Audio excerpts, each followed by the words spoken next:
বাবা তোমার নাম কি? আমার নাম মোহাম্মদ মিলাদুন নবী সিয়াম। হুম।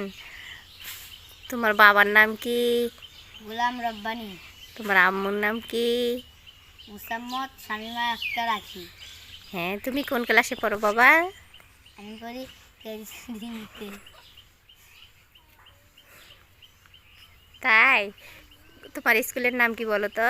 আমার স্কুলের নাম আইডিয়াল প্রি ক্যাডেট বিদ্যালয় স্কুল। তাই? তোমাকে কয়টা প্রশ্ন ধরি, তুমি পারবা? হ্যাঁ। দেখি স্কুলে কি কি পড়াশোনা করো, তোমাকে সেই প্রশ্ন কয়টা ধরি, পারবা নাকি? দেশের পরিস্থিতি সম্পর্কে একটু ধরি, পারবা? আমাদের দেশের নাম কি বলো তো? বাংলাদেশ। বাংলাদেশ কত সালে স্বাধীনতা লাভ করে বলো তো? 1971 সালে। তাই? বাংলাদেশ কিভাবে স্বাধীনতা লাভ করে বলো তো? মুক্তিযুদ্ধ করে। তাই?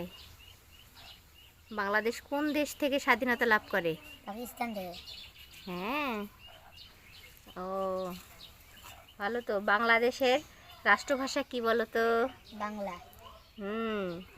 বাংলাদেশের রাজধানীর নাম কি বলো তো? ঢাকা। হুম। বাংলাদেশের মুদ্রার নাম কি বলো তো? টাকা।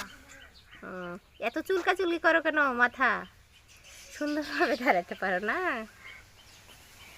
বাংলাদেশে কয়টি জেলা আছে বলো তো? মোট 18টি। জেলা। বাংলাদেশে কয়টি জেলা আছে? বাংলাদেশের কয়টি জেলা? হ্যাঁ। পারবো না। বিভাগ আছে কয়টি বলো তো? বিভাগ আছে 64টি। নো, বিভাগ আছে 8টি, আর হচ্ছে 8টি, আর 64টি জেলা। ওকে ওকে।